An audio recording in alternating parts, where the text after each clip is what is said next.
my subscribers here on YouTube got an email from the UK VI office requesting her to resubmit a proof of funds and a tuberculosis test result. Now, this particular email could have actually led to the rejection of her visa application if she wasn't able to provide the exact document requested by the UK VI office. And after going through the whole process together, we're able to sort it out and ensure that she eventually gets the visa. And honestly, guys, people actually getting the rejection mail as regards to the UK visa, student visa application. And in this video, I'm going to share with you how you can avoid that. So if you think this will interest you, don't go anywhere, keep watching till the end. Hello guys, welcome back to my YouTube channel. My name is Daniel. I currently reside in the UK and I share videos on how to relocate abroad. So if you think this is a place you want to be, please click on the red subscribe button to join the growing family. And for my returning subscribers and viewers, thank you guys for the love. Thank you for being here. I really do appreciate you guys. So without further ado, let's get started with the video. Based on statistics, less than 4% of people who put out their visa application for the student visa get rejected. So the good thing is 96% success rate has been recorded by the UK office as regards to the student visa. So the question is, you wouldn't want to be among the 4% that experience rejection on the visa application. So I felt in this video I'm going to share with you reasons why applicants get rejection on their student visa application. So you need to avoid some of this mistakes so you don't get your visa rejected. Trust me, you don't want to go through the stress of appealing your application and what have you. So honestly, guys, it doesn't worth the stress. So I'm going to share with you reasons why the UK student visa gets rejected. Now, the first reason why most people get their visa rejected is because of inadequate or inaccurate information. Honestly, guys, so many people. I remember when I was filling my visa application. Trust me, guys, I didn't submit the application for 1 week. Every blessed minute, I keep going back to the information I filled in, and make sure I confirm that the information were accurate. Honestly, guys, at some point I saw some mistakes I made which I corrected. So it's very important to ensure that you put in accurate information when you're filling your visa application. So candidates provide inaccurate information that becomes a reason for the rejection of their visa. So you need to ensure that you check the document properly. It can actually be a very complex document, to be honest with you, when you're filling UK visa, student visa application. Honestly, guys, now I understand why people give out the application to agents just to avoid stress like that. It can be very stressful and brain tasking. However, you need to ensure that you read the information properly, ensure you don't misinterpret the question being asked, and this is one of the reasons why most people get their visa rejected. That's number one. Number two reason why people get their visa rejected is lack of academic achievement. Now, the UK Home Office, should I say, most of the staff there are built in such a way that they are suspicious of every applicant.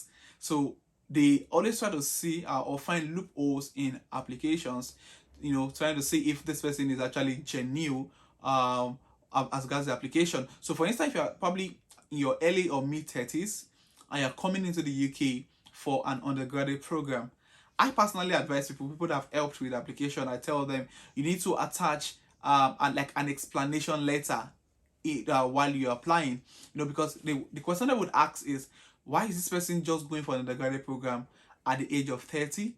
What has he been doing in the last couple of years?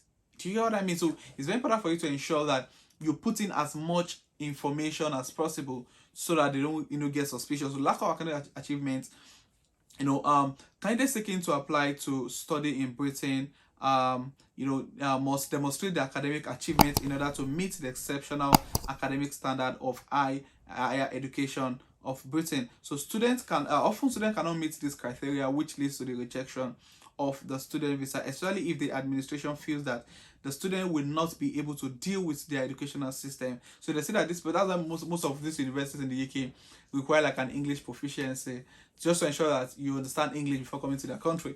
So you don't just come here and struggle and you're able to meet up with the education requirements. Now, the number three reason why so many people get their visa rejected when applying for the student visa is insufficient bank balance. Now, the proof of funds is one of the most, one of the most important documents you need to provide when you're applying for visa. Now, I've made tons of videos on proof of funds, you can check out the link in the description, or check out my YouTube channel.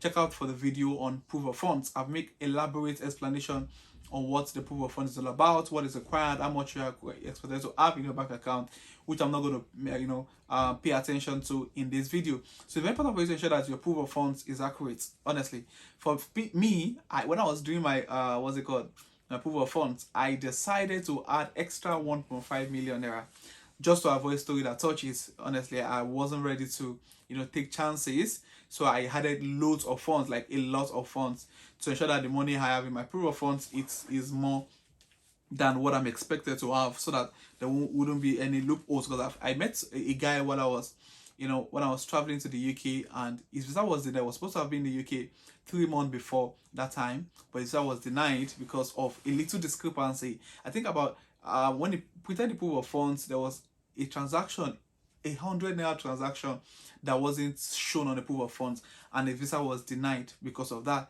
So it's very important to ensure that you make sure that your proof of funds, which encompasses your balance of tuition fee and also your living expenses, is accurate. Honestly, guys, you need to check out the Owando website and ensure that the amount you need is what you've got in your account. It's even better to have it more, and you also need to have it at least 28 days, and you must submit the application within 30 days after the closing date of the proof of funds. So just check out the video up here or in the description of this video, and learn more about what is expected for your proof of fund. Now, the number 4 reason why so many people get their student visa denied is insufficient documentation. Now, guys, I made the same mistake when I was applying for my visa. There was a particular document my university gave me.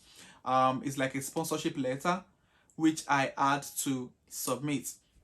And the funniest thing was that when I was applying for my visa, I waited till about 2 days to my biometrics date to submit.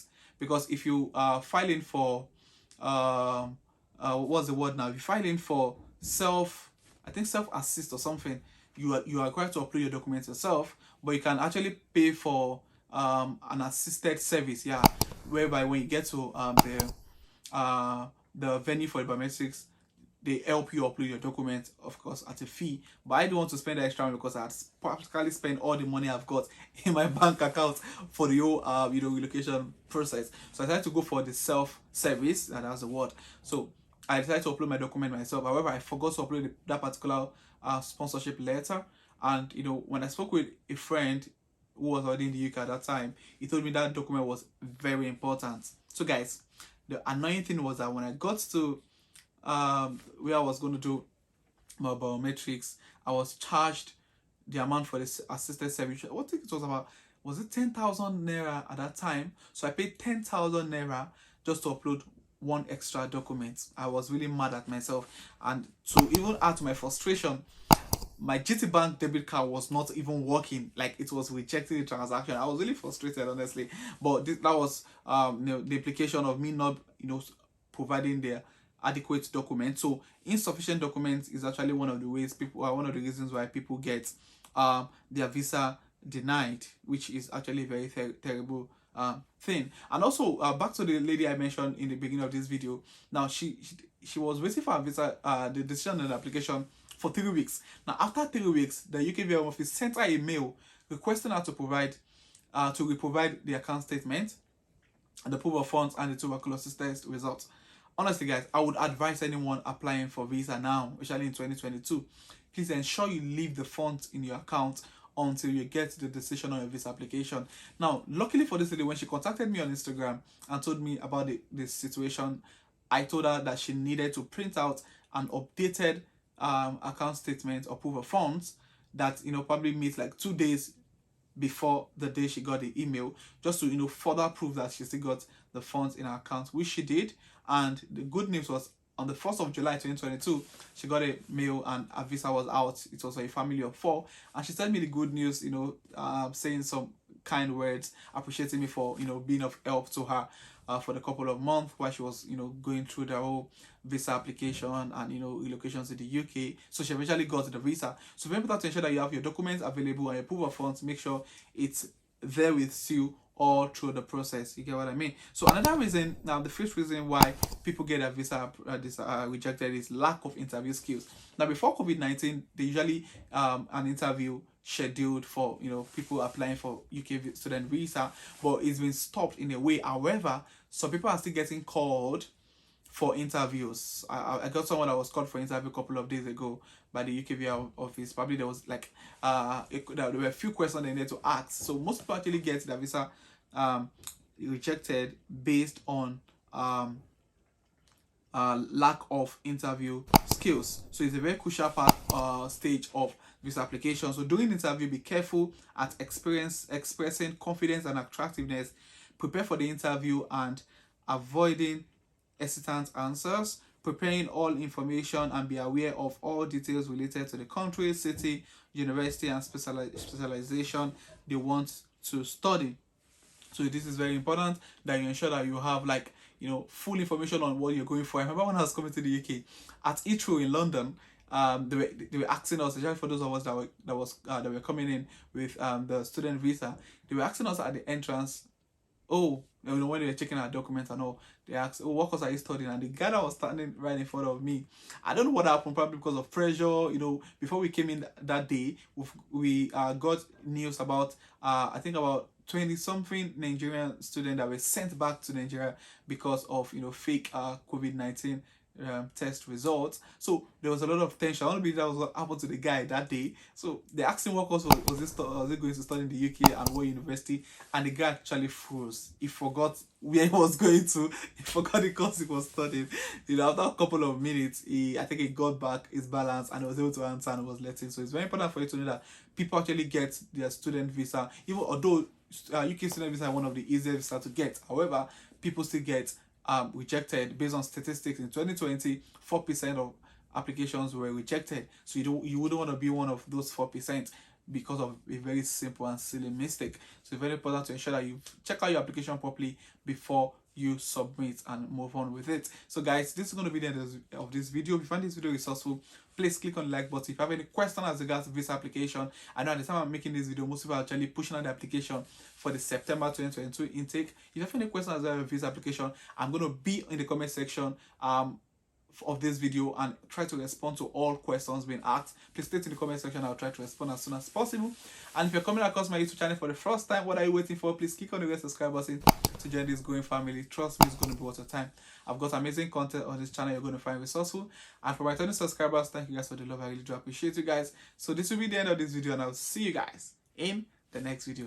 Thank you.